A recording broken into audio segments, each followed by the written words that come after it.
Hello साथीहरु, welcome back to my kitchen diaries. आज मैले फेरि अर्को एउटा रेसिपीको भिडियो लिएर आएको छु। आज चाहिँ मैले खाजाको रेसिपी लिएर आएको छु। हजुरहरुलाई कोदोको रेसिपी कस्तो लाग्छ, कोदोको अनि के चीजहरु मन पर्छ? कोदोको त प्राय जस्तो रोटी खाइन्छ हैन, अनि कहिलेकाहीँ चाहिँ हलुवा पनि बन्छ। आज चाहिँ मैले कोदोको पुवा बनाएर देखाउँदै छु। कोदो चाहिँ हाम्रो स्वास्थ्यको लागि एकदमै फाइदाजनक हो, यो सबैलाई थाहा भएकै कुरा हो। यसमा चाहिँ प्रशस्त मात्रामा आइरन पाइन्छ, फाइबर पाइन्छ, अनि त्यसपछि प्रोटिन पनि पाइन्छ। बच्चाहरुको लागि पनि एकदमै राम्रो, अनि ठुलोको लागि पनि।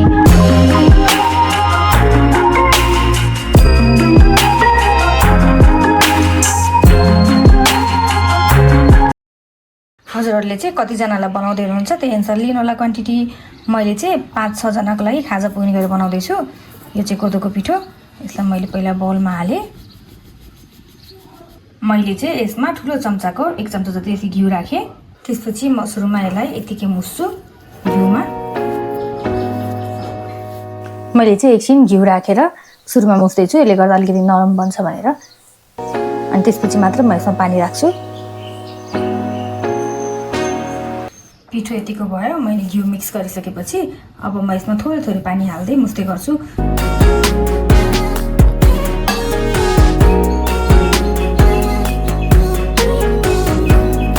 मैले चाहिँ थोरै थोरै पानी हाल्दै मुस्दै गरिरहेको छु, एकैचोटी चाहिँ हाल्दिनँ म। यसरी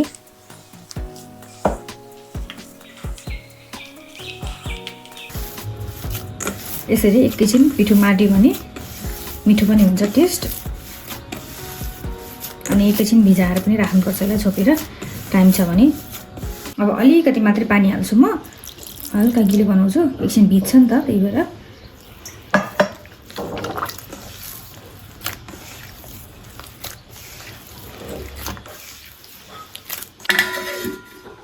यसलाई एकछिन छोपेर राखिदिन्छु, कमसेकम पनि आधी घण्टा जति। मैले पिठो भिजाएको आधी घण्टा भन्दा पनि बढी भयो।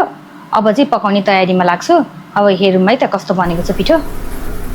पिठो चाहिँ मजाले भिजिसकेको छ, अनि मैले त्यसमा राखेको पानी पनि मजाले जम्मै सोसिसक्यो। मैले अलिकति फेरि पानी एड गरेँ। घोलुवा रोटी जस्तै गरेर मैले ब्याटर तयार गर्छु। अब चाहिँ मैले यसलाई राम्रोसँग फिट्छु।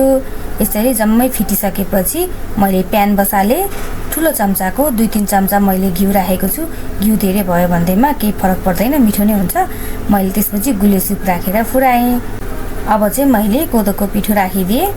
पिठो राखिसकेपछि एकैछिन चलाउनु हुँदैन, तलको हल्का हल्का बेस पाकेपछि मात्रै चलाउनु होला। यसरी हल्कासँग पिठोलाई बिस्तारै बिस्तारै चलाउनु होला। ग्यासलाई चाहिँ एकदमै लो फ्लेममा राख्नुभयो भने पिठो पनि डढ्दैन अनि मजाले पाक्छ। यसरी चलाउँदै चलाउँदै गर्दा कमसेकम पनि आधी घण्टा चाहिँ लाग्छ पाक्नको लागि सानो फ्लेममा।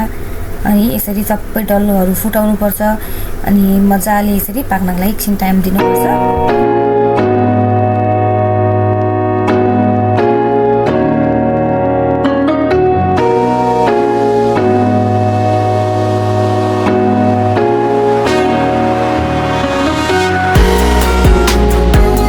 मैले पकाउन थालेको पनि आधी घण्टा जति हुन लाग्यो। अब चाहिँ लगभग पाकिसकेको थियो। मैले चाहिँ सक्खर हालेको छु। हजुरहरूलाई मन पर्दैन भने चिनी राख्दा पनि हुन्छ। यसरी मजाले चलाउनु होला। अनि काँचो छ कि छैन भनेर हजुरहरूले टेस्ट पनि गर्न सक्नुहुनेछ। काँचो छ भने चाहिँ पिठो हल्का तितो तितो टेस्ट आउँछ, नत्र भने चाहिँ तितो हुँदैन। यसरी सक्खर जम्मै पग्लिसकेको थियो अनि पाकेर पनि तयार भयो।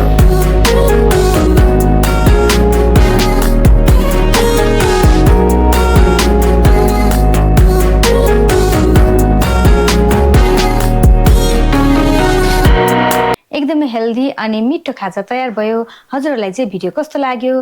भिडियो हेरेर साथ दिनुभएकोमा धन्यवाद। आजको लागि चाहिँ यति नै। फेरि अर्को नयाँ भिडियोको साथ आउनेछु। त्यतिन्जेलसम्मको लागि bye bye. Thank you for watching and keep loving.